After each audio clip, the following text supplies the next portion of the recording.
현대 여성은 모르더라도 한국의 어머니들은 정말 위대한 살림꾼인 것 같아요. 또 오늘 성경 말씀에 남녀 종들을 맡아서 때를 따라 양식을 나누어 준다라고 하는 표현이 있습니다. 여기 때를 따라라고 하는 말은 인류의 역사 가운데 농경 문화의 냄새가 진하게 나는 그런 부분입니다. 수렵 채취의 시대에는 이 때가 중요하지 않았어요. 그냥 아무 때나 나가서 과일을 따먹고 짐승을 잡아먹고 그러면 됐잖아요. 근데 농사를 짓는다는 것은 좀 얘기가 달라집니다. 만사가 때가 있어요. 곡식을 뿌릴 때가 있고 열매를 거둘 때가 있고 그렇잖아요. 논에 물을 대야 할 때가 있고 그리고 이렇게 만사가 다 때가 있는 거예요. 그래서 이 때를 알고 뭐랄까요? 부지런하게 또 열심으로 지성으로 농사를 지으면은 그해 농사가 잘 되고 수확이 좋습니다. 그런데 때를 지키지 아니하고 제때제때 해야 할 일들을 하지 못하면 그해 농사가 망치기 십상입니다. 그래서 문명을 연구하는 사람들은 어떤 인류의 역사 가운데 지혜라고 하는 유산, 성경으로 말하면 요 시편, 잠언, 전도, 아가서, 지혜 문학은 농경 문화에서 나왔다라고 판단을 합니다.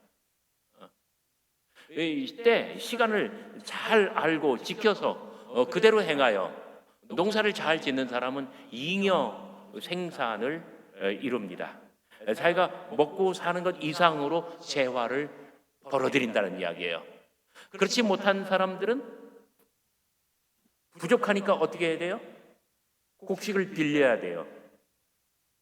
꾸는 거죠. 그러다 보면 이것이 조금씩 격차를 벌려 나가다 보면 이제 사회의 계층이 발생합니다.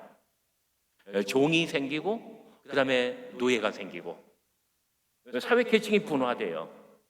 그러면서 어떤 부의 불균형이나 이런 모든 것들은 바로 이 농경 문화 때에 생겼다고 나왔다고 역사학자 그다음 문화학자들은 이렇게 분석을 합니다. 이런 것들을 가장 잘 아는 사람들이 남자보다는 여자들인 것 같아요. 큰애 등록금 낼 때가 가까운데 집안에 돈이 없습니다. 셋째, 시집을 보내야 되는데 혼수 비용은 어떻게 마련한다는 말입니까? 대개들 남자들은 껍데기인데 여자들은 집안 살림에 골치가 아픕니다. 없는 살림에 박한 월급으로 가정 경제를 꾸리고 아이들을 먹여 살리며 그리고 자녀들을 교육하고 그러면서도 조금씩 집안의 재산을 늘려가야 합니다. 그러다가 자식들 결혼시키고 다 시집장가 보내고 나면은 그때부터는 이제 또 자기들 노후 준비에 여념이 없습니다. 이렇게 하다가 보니까 집안 살림, 이 살림 경영에 뭐랄까요? 이제 은사가 자꾸 생겨나는 거예요. 어떤 지혜도 생기고 그리고 방법, 노하우도 터득하고. 저희 어머니는 17살 때 시집을 오셨습니다. 이 시아버지를 봉양하는데 우리 시아버지 그러니까 저희 할아버지 한번 외출이라도 하려면은 저희 어머니는 할아버지의 두루마기를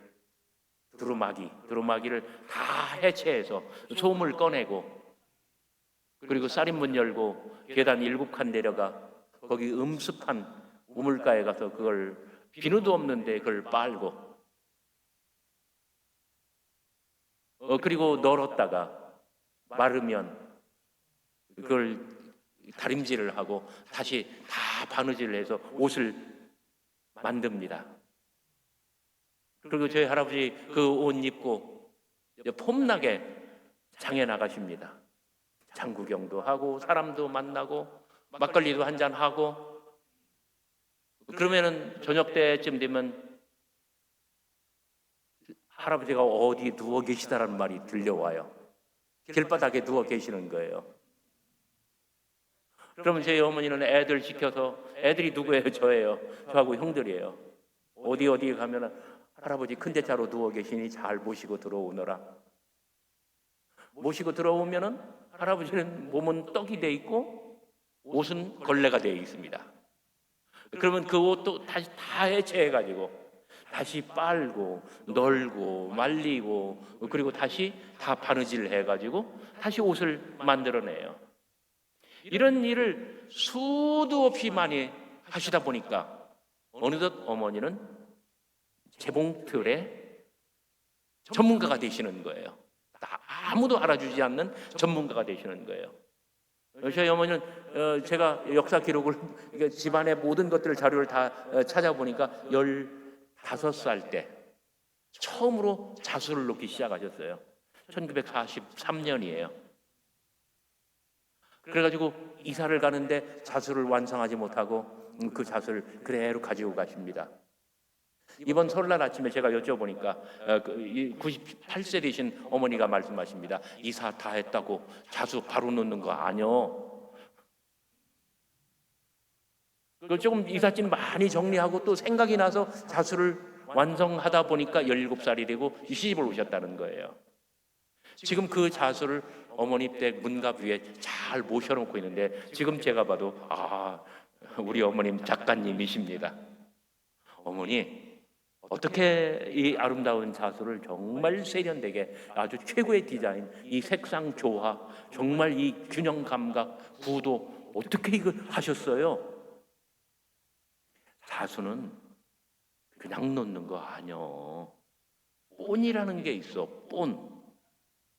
그 본을 보고 그 실을 선택해서 색깔을 잘 맞춰서 그 본대로 하면 되는 거야.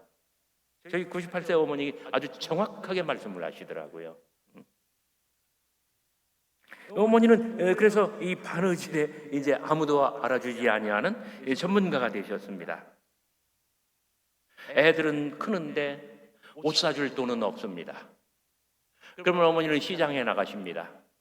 옷가게에 들러서 옷을 살 것처럼 싹 관심 있게 보십니다. 어느 색상, 어느 모양, 눈썰미 있게 보시는 거예요. 그리고 실제로 구매하는 것은 옆에 뭐라고 합니까? 이 천가게, 옷감을 파는 가게로 들어가셔요. 그래서 옷감을 사다가 집에 들어오셔서 도화지로 본을 만드십니다. 본. 그리고 본을 대고 가위로 잘 오려서 바느질로 하든지 아니면 재봉틀로 밀든지, 그렇게 하면 뚝딱 옷가게에서 본 그 옷이 나오는 거예요. 한국의 여성들, 어머니들이야말로 이런 살림 경영의 천재들이십니다. 아마 여기 앉아 계신 거의 대부분의 분들, 어머님들이 그렇게 사셨을 것 같아요. 그리고 실제로 여러분들도 많은 부분 그렇게 사시면서 아마 가정경제, 살림 경영을 그렇게 해오셨을 것 같아요. 그래요. 한국의 여성들, 우리의 어머니들이야말로 살림 경영의 천재들이십니다. 그리고 성경에 나오는 가장 복되고 아름다운 최고의 청지기들, 거기에 가장 가까운 사람들입니다. 이 시중에 유행하는 유머가 있습니다. 내 머릿속에 있는 생각을 남의 머릿속에 제일 잘 집어넣는 사람들이 누구일까요? 어떤 직업일까요? 네? 교수님들입니다. 교수님들은 자기 머릿속에 있는 생각을 그 남의 머릿속에 제일 자주 집어넣는 사람들이에요. 두 번째, 남의 지갑 속에 있는 돈을 내 지갑 속에 제일 잘 집어넣는 사람들이 누구일까요? 소매치기 아닙니다. 어떤 사람들일 것 같아요? 기업인입니다. 기업인들은 정말 많은 아이디어, 그리고 이 생산, 그다음에 판매, 이런 모든 과정들을 통해서 정말 돈을 긁어 모읍니다. 퀴즈. 이 두 가지를 한꺼번에 다 해내는 사람은 누구일까요? 엄마들 또는 아내들입니다.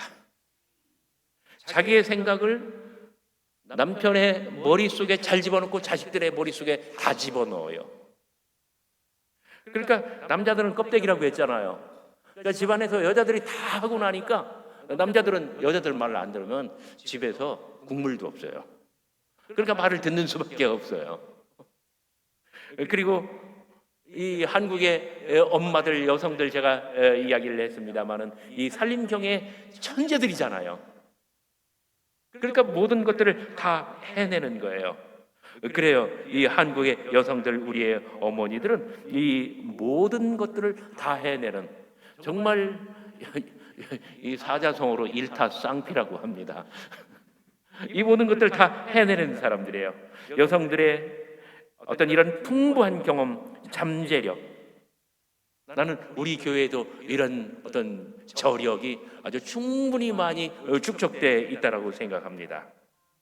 이런 여성들의 풍부한 경험과 잠재력이 우리의 삶을 살찌우고 우리의 인생을 윤택하게 만들고, 또 하나님의 교회에서 교회의 살림, 교회의 경영, 교회의 모든 것들을 정말 풍부하고 풍족하고 어려운 가운데서도 지혜를 가지고 헤쳐나가고 모든 것들을 가능하게 만들어주는 것이에요.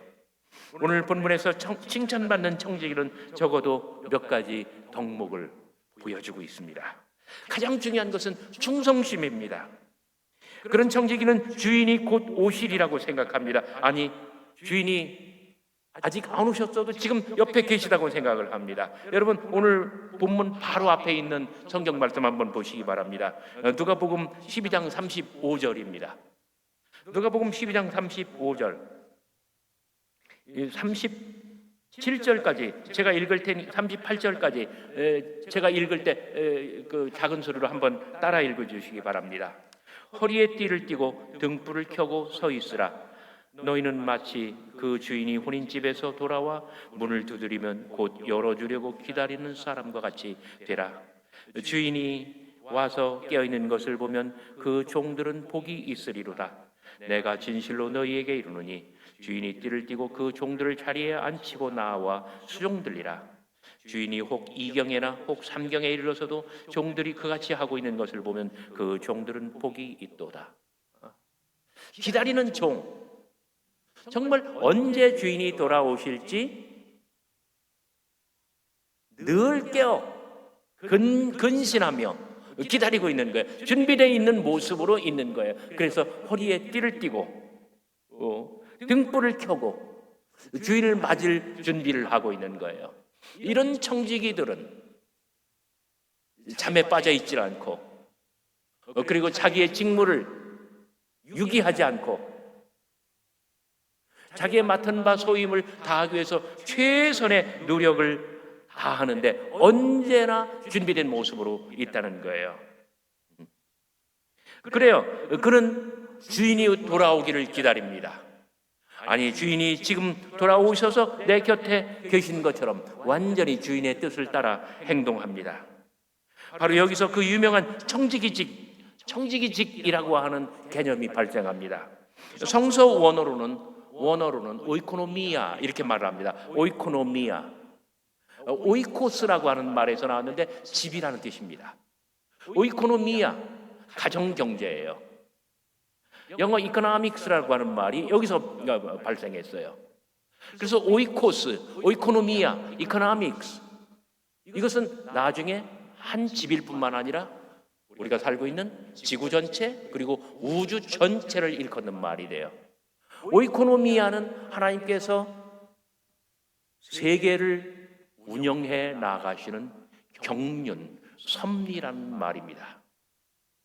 하나님께서 인류의 문명 전체를 이끌어 나가시는 당신의 경륜과 섭리는 한 집안에서, 아낙네가, 가정주부가 가정 살림을 하는 거하고 동일합니다. 오늘 청지기가, 복된 청지기가 주인의 뜻을 따르고 주인이 아니 계신 자리에서 주인의 뜻을 이루기 위해서 모든 노력을 경주하는 것이 같은 이야기입니다. 작은 집안에서는 아낙네가 살림 경영을 합니다. 그리고 큰 대갓집에서는 청지기가 주인을 대신하여 이 집안 전체의 경제를 이끌어갑니다.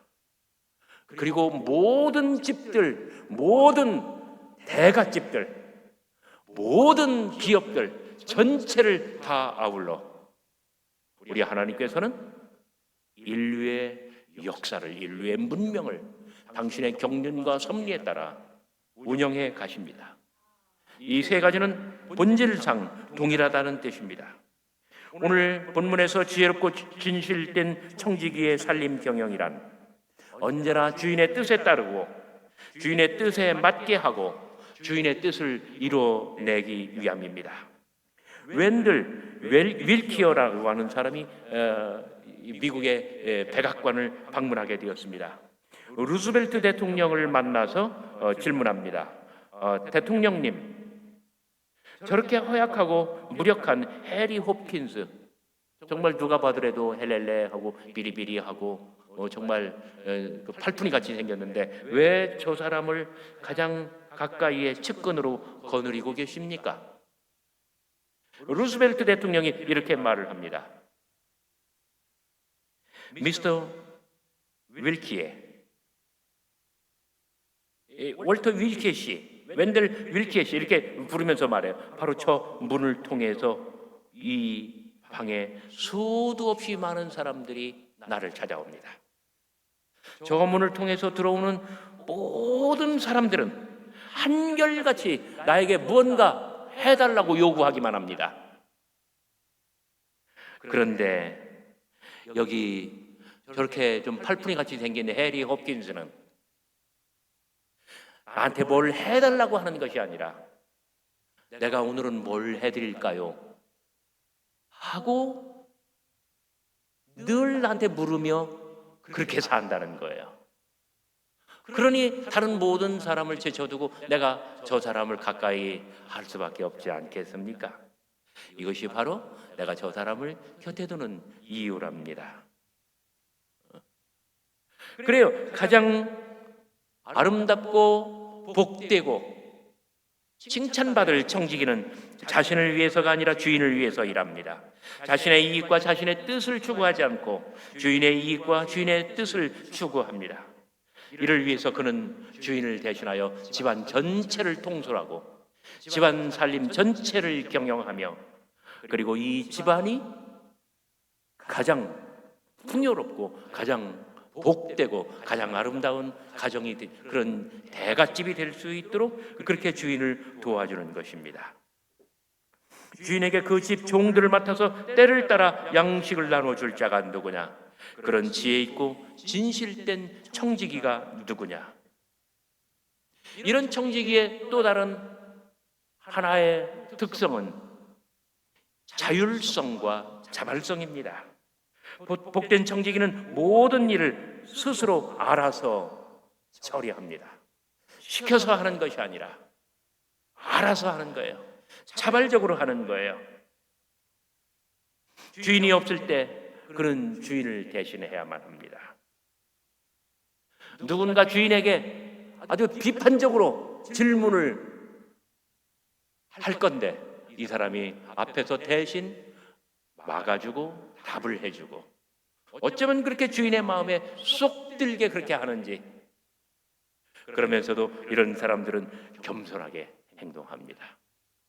내가 행여 주인의 그림자를 밟지는 않을까? 내가 조금이라도 주인의 뜻에 어긋나게 행동하는 것은 아닌가? 늘 조심하면서 늘 겸손하게 제 생각으로는 제 소견으로는 제가 감히 짐작하기로는 주인은 이런 뜻을 가지고 계실 것입니다. 언제나 주인을 위해서 행동하고 주인을 대신해서 행동하며 주인의 마음으로, 주인의 뜻으로, 주인의 취지대로 그렇게 행동하는 것입니다. 주인이 계셔도 어느 구석에서든 주인의 생각으로, 주인의 기준으로, 주인의 뜻이 이루어지도록 모든 것을 스스로 알아서 행동하는 사람입니다.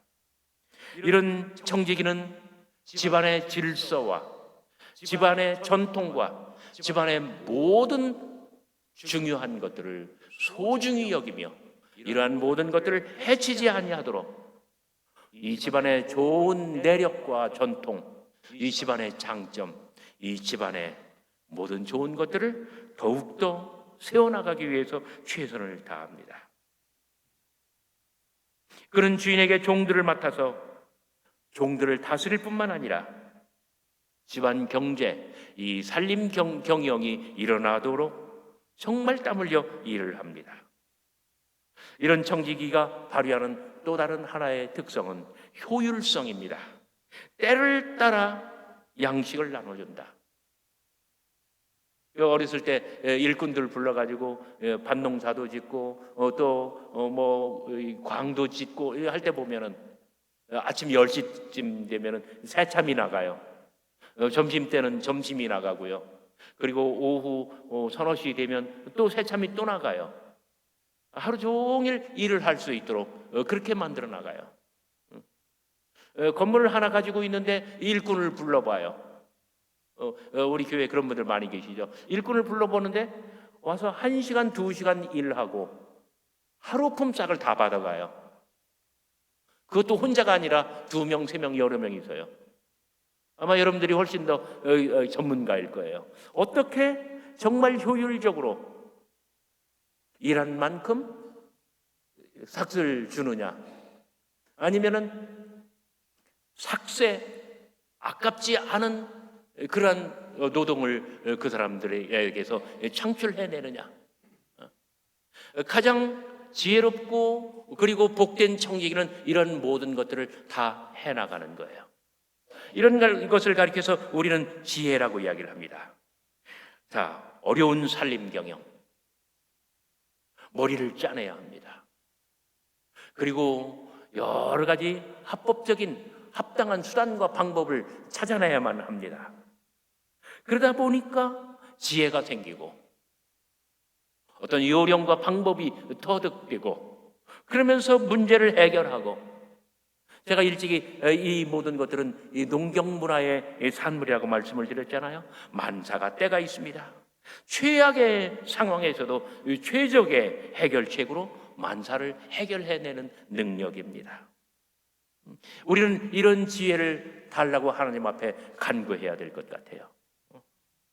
하나님의 교회의 살림 경영에도 마찬가지입니다. 어떻게 하면 낭비를 줄이고 효율성을 극대화하며 그리고 정말 한 분 한 분이 하나님께 바치는 헌금인데 이러한 것들이 헛되이 낭비되지 아니하도록, 헛되이 새나가지 않도록 어떻게 이 살림 경영을 가장 하나님 뜻에 맞게 해낼 수 있을까? 지혜가 필요한 거예요. 정말 우리의 어머니들, 우리 한국의 여성들은 없는 살림의 이 모든 것들을 해나가면서 지혜를 터득해 나가는 사람들입니다. 그러면서 어떤 한 분야, 특정 분야에서 정말 이런 지혜가 축적되고 그리고 노하우가 쌓이다 보니까 전문가 수준의 뭔가 그런 것, 실력을 발휘하기도 합니다. 우리는 지혜가 없다고 불평할 필요는 없습니다. 유명한 조각가인 로댕은, 여러분 로댕에 생각하는 사람, 잘못 들으면 오뎅이라고, 답안지에 오뎅이라고 쓰면 안 돼요. 로댕에 생각하는 사람, 정말 얼마나 유명한 작품입니까? 근데 로댕은 성적이 가장 나쁜 사람이었어요. 그의 아버지는 왜 하필 네가 우리 집안에 태어났냐 하면서 가슴을 치고 로댕을 혼냈다고 해요. 근데 로댕은 아주 전 세계 인류 문명에 남는 최고의 조각가가 됐잖아요. 아인슈타인의 어린 시절은 더욱더 비극적입니다. 그의 초등학교 생활기록부에 이렇게 적혀 있습니다. 아인슈타인, 이 아이는 우둔하고 비사교적이다. 영원한 몽상가로서 이 아이는 일평생 방황할 것이다. 근데 세계 최고의 물리학자가 됐잖아요. 지금도 아인슈타인을 넘어서는 사람이 없을 정도라고 합니다. 에디슨은 어떻습니까? 에디슨은 혼란스러운 아이, 이런 오명을 쓰고 13살 때 학교에서 퇴학당했습니다. 톨스토이는 대학에서 계속 낙제점을 받은 문제아였습니다. 그런데 이런 모든 사람들은 인류 문명의 위대한 업적을 다 남겼습니다. 우리는 가끔 하늘이 내려준 독특한 재능을 정말 우리도 알지 못하는 가운데 썩히기도 하고 버리기도 합니다. 저는 산림 경영이라고 하는 이 용어를 처음 사용해 봅니다. 우리가 맡은 일에 최선을 다하면서 정말 해내야만 하는 그런 어떤 과제, 이걸 하지 않으면 집안 살림이 돌아가질 않아요. 이것을 해내지 않으면 정말 당장 어려움에 처할 것 같아요. 이런 일을 하다 보니까 나도 모르게 조금씩 방법을 터득하고 정말 해결책이 손끝에 닿고 척척 일을 해내는 그런 사람이 되는 것 아닙니까? 이것이 바로 하나님께서 우리에게 주시는 은사, 재능, 탤런트라고 말할 수 있습니다. 이런 모든 것들은 다 주님을 위해서 발휘하는 것입니다. 교회의 모든 임직은 예수 그리스도께, 우리 주님께 헌신하기 위함입니다. 우리는 예수 그리스도를 위해서 헌신합니다. 우리는 예수 그리스도를 위해서 헌신하며 그리고 교회의 살림 경영을 꾸려나갑니다. 집안에서는 집안의 살림 경영을 꾸려나가고 하나님의 교회에서도 하나님의 살림 경영을 꾸려나가고 우리가 집안에서나 하나님의 교회에서나 그리고 회사에서나 직장에서나 어디에서나 우리의 맡은 살림 경영, 오이코노미아를 꾸려나갈 때 우리 하나님께서는 태초부터 영원까지 당신의 경륜, 당신의 섭리로서 당신의 이 모든 구원의 역사를 꾸려나갈 것을 믿으시기를 바랍니다. 기도드리겠습니다.